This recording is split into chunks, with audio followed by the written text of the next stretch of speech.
So today I was able to see Wuthering Heights, and honestly, this movie is actually really good. I had a lot of high expectations for it. The trailers didn't show me too much. My description of the movie when I would tell people that I was gonna see this movie and what it would be about, I always used Bridgerton mixed with 50 Shades of Grey. I wasn't too far off. I honestly was pretty in the same spot. Obviously, it's not exactly like those two together, but it's pretty close.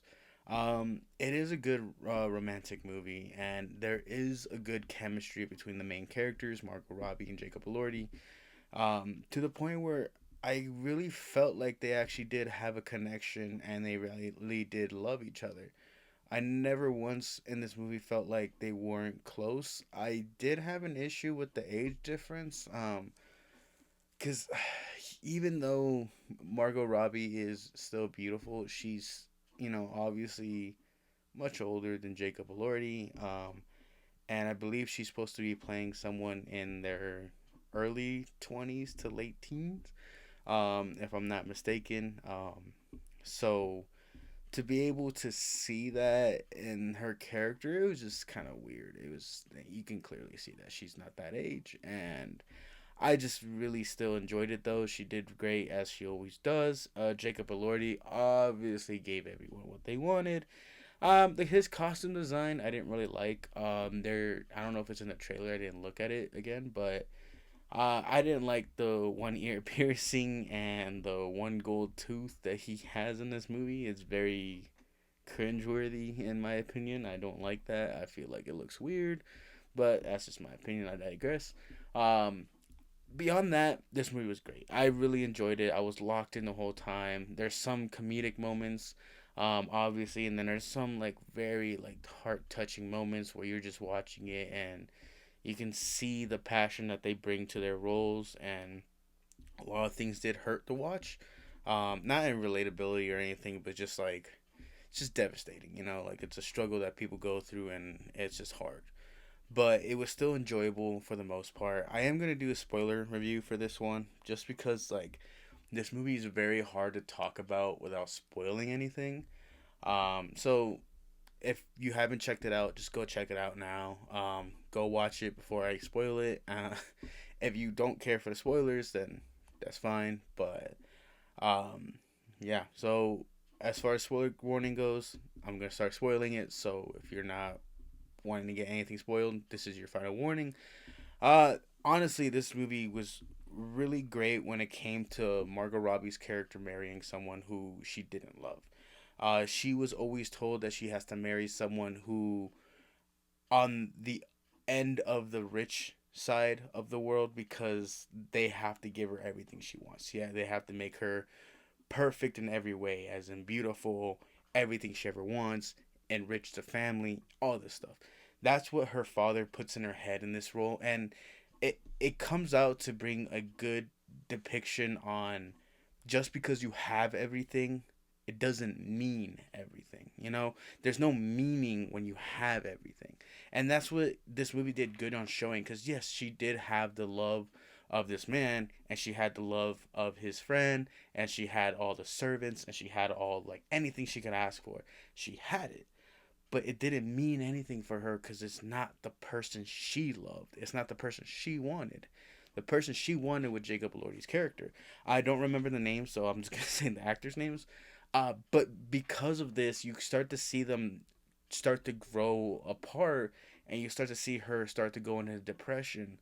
And she finds out she's with child, and even though she is happy, she's not as happy until she realizes that Jacob Elordi had came back, because he had taken off to go do something after he found out that she was gonna marry this guy, without her knowing, and it was kind of like a big toll on both of them. But the whole point for Jacob Elordi's character is the only reason he's there is because as kids she chose to keep him when her dad picked him off the street, and she said she would want him to be her best friend. She names him everything, which was great, and it's a great thing to see. But there's a lot that goes into this movie that just makes it a lot different. And it's just like you start to see them grow together, mature together, joke with each other. They feel like real friends to become real lovers later on. But because he starts to return after finding out that she's going to marry someone else, he goes to find the same riches that she says she wants.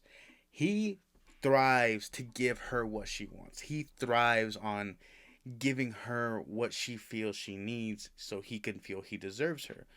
Now, when he returns and sees she's married and that she's trying to put this facade that she's happy, he toys with her. He makes jokes. He does a lot of things, which is interesting. It's a good role to play. It's a little pettiness thing that everyone likes to do. And it's just funny because there is a scene where she asks him, like, how did he get his money? And he just won't answer the question. He never does. He never does. You never find out. It did bother me, but you never find out how he got his money. And it was kind of annoying, but it's fine because at the end of the day, like that's not the important part of this movie. Um, it was still enjoyable. I did think that like it was still a funny thing ongoing of like how did he get his money because it takes place within 3 years. So like he leaves 3 years later, comes back, he has money. I wish I had that hack. I don't. Uh, but it's still good. It was still cool to see that like start to transpire and then they start to have an affair with each other. Once they start having this affair is where you see the passion they have for each other truly get embraced even more. Like you start to see how much they truly did love each other and do love each other.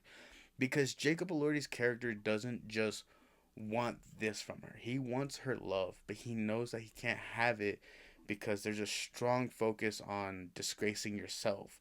And she feels if she disgraces her husband, she will be hanged, and she doesn't want that to happen. She's not just looking out for herself, but she feels that he will be hanged as well. So she's just like trying to save everyone by keeping with the man that she married, but it doesn't matter because at the end of the day, like it's not what she wants and it's not what he wants. And eventually her best friend, who I will say she becomes, she's, I call her the maid, but she becomes one of the worst characters in this movie. I think her name is Nellie, but she becomes one of the worst characters in this movie. Like she did phenomenal in the role, I will say that. Like it's, she's supposed to be hated, and I really do hate this lady because she does everything she is not supposed to.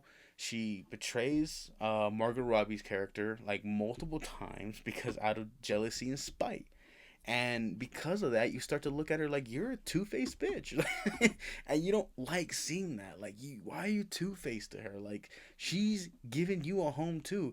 Everything she gave Jacob Elordi's character, she gave to Nelly as well. So why is she not reciprocating the same gratefulness that Jacob Elordi's character did at some point? Um, I digress. It just gets annoying to see her do that stuff, but it's still like that's what you're supposed to feel. She ends up becoming responsible for a high point in the movie, or I guess a low point because it's really dark. Um, and when Jacob Elordi finally like is able to tell her that he wants her to be with him, it's at a point after Margot Robbie's character had been told by her husband that she's no longer allowed to see him, and so she starts to go on to push him away, and he says no, like I want to be with you, like just say you want to be with me, be honest, say what you want to say. And she says no, she says I don't, and then he leaves, and out of pettiness and spite he marries someone else to spite her. And it is funny when you see the scenes. These scenes got a lot of laughs in the theater, but it's just the way that it all goes. I feel like if any girl were to be in the same situation with Jacob Elordi, you definitely, if he told you bark like a dog, I know you're barking like a dog. I've seen people tell me this stuff. Like this is the guy that depicts everything they want, and that's basically what he does. Like, so I feel like that's what girls would probably like seeing in this movie. That part of Jacob Elordi, but you also get to see the romance side, which I feel like is what people are gonna fall for. All these characters are flawed in the end, though. They're all not perfect. There's a little bit of issues with everyone, and you start to see the imperfections start to show a lot, and that's fine because there's always imperfections in anyone you ever meet, anyone who's ever like you come in contact with. Not everyone's perfect. And to be able to see that happen in this movie and see this transpire a lot is really cool because they actually feel genuine when they're talking and when they're like interacting with each other. But when it comes to the role of Jacob Elordi, he does it in such a charming way where it's like you kind of want to be mad at him, but you're kind of not because you understand him at the same time. But once they're told they have to separate, and once Margot Robbie tells them that she no longer wants to be with him or be around him, she starts to go into depression after he gets married, and she starts to tell everyone like I feel sick, and her best friend Nellie is saying like that's not true. Now Margot Robbie character again, she was with child. She says that she's lost a child, and Nellie says you're lying. You're just being dramatic. You're fine. She wasn't. She lost a child. The child dies inside her, and she starts to die too. It starts to make her sick, but they don't find this out until it's way too late. And once they do find this out, this is where the movie gets devastating. I will say it. I cried. I was emotional. It's a dark time. You know what? I was not I was not happy seeing that. It made me emotional. I teared up. I wasn't sobbing in the theater like blowing my nose in a tissue, but like I was very devastated. And once you get to that scene, it's just it hits because it takes you back to when they were kids and they slept in the same bed at one point to comfort each other, and you see how much of the love and passion they had for each other, like the love they carried for years carried on with them in adulthood, and they never wanted to be separated. And so when Jacob Elordi's character finds out that she's sick, he tries to rush to her as fast as possible, and you wish that he would make it in time, but he doesn't. And so he doesn't even get to say a final goodbye. He just gets to see her pale in the bed, dying, or I guess dead. And she's no longer with us. She's no longer around, and it kind of just makes it dark. It just makes it turn into something that no one really wanted to see, and that's fine. Like that, it made the movie so emotional. Like not everyone gets the happy ending, but the whole time you think that she's gonna be hung for what she's done, but fate took care of her itself, and she still lost her life, but not to what she was expecting. And it sucks too because you would think that her husband would have taken care of her, but because he listened to Nelly so much, he didn't get the opportunity to, and he didn't get to. And you could see when he sees Jacob Elordi that as much as he doesn't like him, he feels a little bit responsible. Like he didn't do what he vowed to do, and he didn't take care of his wife. But he knew if Jacob Elordi's character did it, he would have taken care of her. He would have made sure she was fine, no matter what.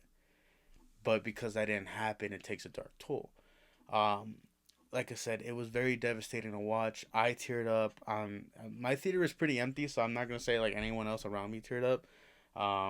But at the end of it, I when the credits started to roll, I really just thought to myself like, this was a good movie. Like this was a movie I'm satisfied I came to theaters to watch. This is a movie where even though I watched it alone, if I were to watch it with someone else, I think it would bring us closer together.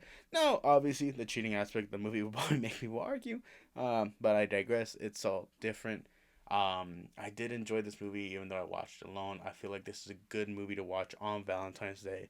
So if you don't have a movie you want to see or you don't have a date plan, go check out this movie. I strongly recommend it. It's very great, very creative. The scenery, the cinematics, the music, it's all so beautiful. I'm definitely gonna get the vinyl for this score if possible. And I would love to like listen to this whole soundtrack because it is so good. Like the music's so peaceful, so good, and yeah, I really did enjoy this, and it did live up to my expectations. But that's just my opinion. If you disagree, that's fine. All movies are interpretational. We can always disagree and come together, agree in the end, or disagree even more. At the end of the day, you may change my perspective. I may have changed yours. I did enjoy this movie. You may have not. All opinions are valid because they are our own opinions. I hope you enjoy the movie. I hope you enjoyed this video, and I hope you go check it out in theaters.